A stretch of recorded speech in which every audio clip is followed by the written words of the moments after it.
Hey folks, welcome back to Webb Military Museum in Savannah, Georgia.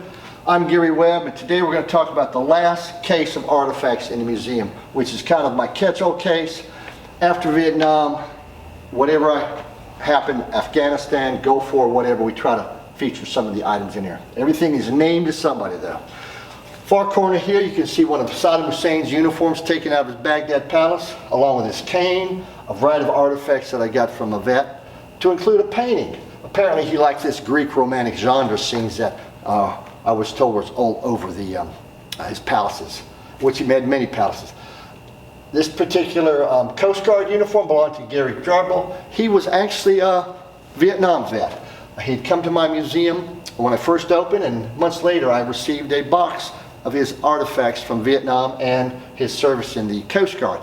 He was honored to give that to me, and surprising, 6 years later he comes into the museum, was able to see where I had honored him and everything. Nice guy. Below there is Gary Grimes' uniform grouping. Gary and I went to high school in Germany. Sadly, he passed away after 40 years of service in the Air Force and after retiring, and his wife donated this to me. I always like to keep a Class A green uniform because all the vets remember that before they went to another uniform. This particular one belonged to a Savannian who retired here as a general. Of course, I got to have my brother's uniform in because that's my brother. He was an advisor to the Saudis in the first Gulf War.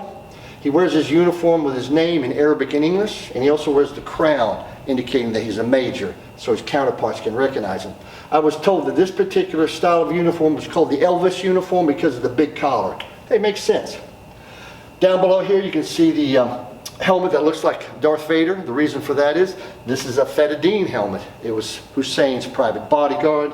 The murderous son Uday ran it, and he liked Star Wars for some reason, so he created this look. Kind of ruined Star Wars for me. In Savannah we have the 1st Ranger Battalion.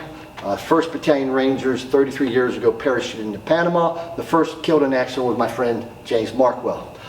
The picture I painted to honor Mark on the Ranger for that day.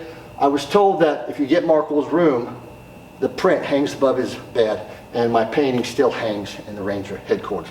Honored to hear that. A lot of other items are in here. You have to come see, even a pack of M&Ms off of George Bush's plane. So thank you. Hope you can see you in Savannah, Georgia to come see Webb Military Museum. We have artifacts from 8 different conflicts.